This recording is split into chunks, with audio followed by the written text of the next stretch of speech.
Hello, hi, this is Joe again. Okay, in the last episode, I actually talked about HDB buying timeline. So today, I'm going to cover HDB, what is the costing involved throughout the whole period, and so-called the payment schedule. So historically, I do have clients who came to me and they realized they didn't know about these fees, that fees, etc., and went to pay. So I think it's quite important that if you intend to buy this house, you probably get yourself prepared in terms of the financial part. Okay, so do stay tuned to the end of the video because it's going to be quite a long video. Okay, so again, I'm going to share my screen right now.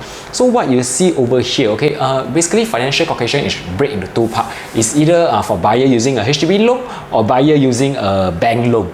Okay, so first of all, I'm going to go through HDB using HDB loan first. So what the example I'm going to use, right, is a 520k property. So I'm doing an assumption, okay, over here, because I'm not sure whether you all heard of these things called COV before. COV is known as cash over valuation. So currently it's quite common on the market. So of course, I think that if today you are planning to buy, you must always prepare to have some buffer for this. Because truthfully, I can tell you is no single person on earth can tell you whether this unit you buy will have COV or not, unless you're buying way below the so-called recent transaction. However, in today's context, I think it's not easy to find this type of unit. Okay, so I'm doing an assumption that based on the 520k purchase price, valuation comes out at 500k, and there will be a 20k cash over valuation. Okay, so you notice that in this Excel sheet itself, right, it's break into two parts, cash and CPF component. Okay, so the next fees that you're going to pay, right, is this thing known as a caveat fees. Okay, if you what is a caveat fees is basically if you go and Google, it's a legal document lodged to SLA, Singapore Land Authority, to protect the interest of the buyer, and there will be some title search fees, etc., which comes out to be close to $140. Okay, valuation fees is $120. I think you get a discount now. Used to be $199 and even over $200, but now HDB only charge $120. And HDB admin fees, which is known as when you do HDB resale application, both the buyer and seller need to do their part respectively and pay $80 each. And lastly is the agency service fees. If you are engaging an agent or you plan to engage me, you have to pay a 1% plus GST. So with that comes up to be a total of $25,900. This is under the cash component, and do bear in mind that cash component means you can only use cash. Okay, for CPF component, assuming if there's any shortfall, you can use cash to top up, but not vice versa. Okay, so next we will go into the CPF component. So you will notice that now the down payment, minimum down payment is 15%.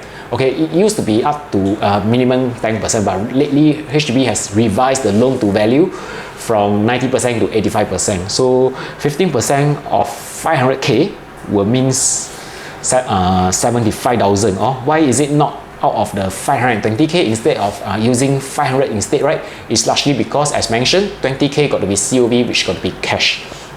Okay, stamp fees. Okay, if you see the formula in the table, is 1%, first 1%, 180k, 2% for the next 180k, and 3% thereafter. But of course, in today's context, there's a lot of $1 million HDB. So the formula to calculate will be slightly different. So as to actually sum it up, okay, any property which is above 180k is using a resale price times 2% minus 1,008. Anything which is above 360k, you use resale price times 3% minus 5,004. And anything that's above 1 million, resale price times 4% minus 15,400. This is a shortcut formula if you want to actually remember. And what happened is, okay, then the next fees, we are going into stamp fees for mortgage. Okay, basically even for your mortgage, meaning to say the loan you're getting, there's also a stamp fees to pay. The formula is 0.4% of the loan granted subject to a maximum of 500. So technically, as long as your loan amount is 125k and above, it will be 500. Okay, so there's a few miscellaneous fees like stamp fees for transfer instrument, etc., which will be quite a small minor amount of probably 100 odds. Okay, then if you are using HDB loan, you can actually use HDB conveyancing to do so-called HDB lawyer to do the conveyancing for you, which comes out to be approximate 900 for this case. But for HDB lawyer, is unlike private lawyer, they are not at a fixed price. They will charge you according to the purchase price itself. And lastly, there's this home protection insurance premium, okay, which is known as a HPS, home protection scheme, okay, which you got to pay. So if you are financing via CPF, it's compulsory to purchase this HPS. So what is the amount to pay will depends on your gender, depends on your age, etc. So historically, I observed that male applicants are going to pay more than female. I think it's largely because I think men die earlier, I think.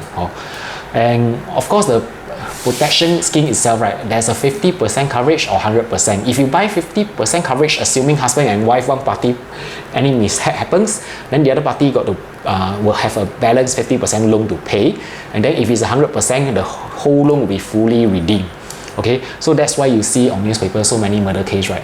Okay, so with that, the CPF component comes out to $86,700. Okay, so this will be the minimum amount that is required for the purchase.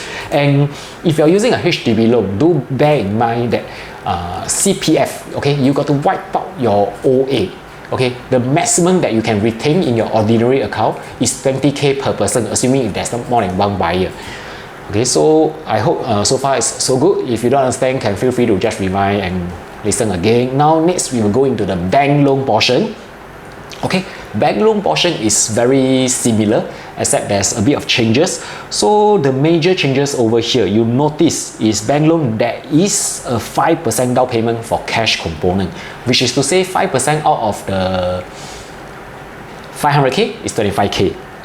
Okay, and then the rest will be the same for the cash component. So the total cash component comes out to be 50,764.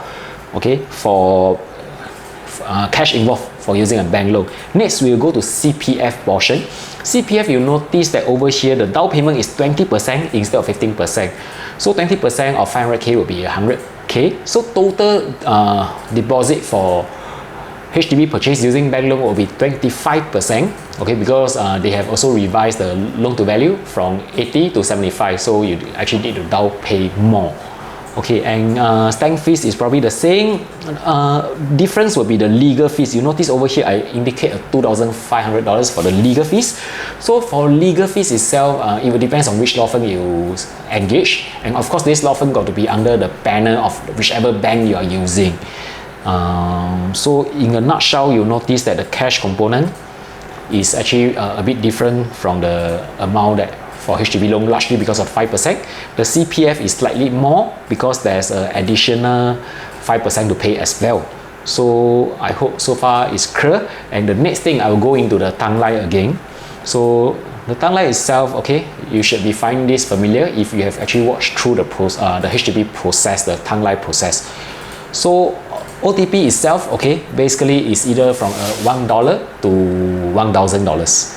Okay, and then for the exercise fees is from $1 to $4,999. So this auction fees plus auction exercise fees cannot exceed 5,000. So it means it can be 1,000 plus 4,000. It can be 100 plus 100. It can be 1,000 plus 500. Okay, subject to the negotiation between you and the seller. Okay, so of course, receipt application fees will be $80 as mentioned inside the just now the Excel sheet that I show you. Okay, so then I think the important question is most of the buyers they have is when do I need to pay the COV, if any, right? Okay, so basically for HDB loan, the COV usually is you got to pay it closer to the completion, just before the completion. Before the completion, basically the HDB will give you a so-called payment advice. Okay, so with this payment advice, then you can actually make payment at HDB itself.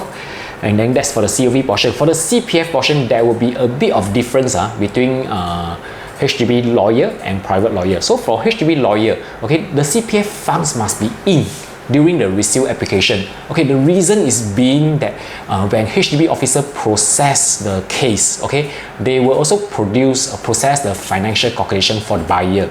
So if without the CPF, they cannot actually run through this portion. So this is a requirement for HDB when you use HDB to do the conveyancing for you. So do bear in mind, CPF got to be in during the resale application, because during the endorsement of documents, all these things got to be in so that they can actually break down the sum for you. Okay, where else? Okay, if you're using a private law firm, usually bank loan, you use private law firm, then the CPF can be in, must be in approximately 2 weeks before the completion, because the law firm will require funds to actually make withdrawal out from the CPF vault itself. So this is the two main difference in terms of the cash, in terms of the CPF required at which point of time. So this is I would say extremely important if you're doing a back-to-back deal. For example, you're selling a HDB to buy a HDB, selling a HDB to buy a condo. So all these things I think you must know. Okay, of course, if you are engaging an agent, your agent should know lah. I will say that most agents will know, but of course some agents they don't do HDB, so at least you run through this video, you will have know.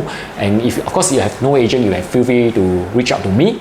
And I think we have come to the end of this video, and thank you for tuning in. Before you go, please remember to like this video if you think this video has helped you, and do help me to do a subscription to the channel. Thank you and bye bye.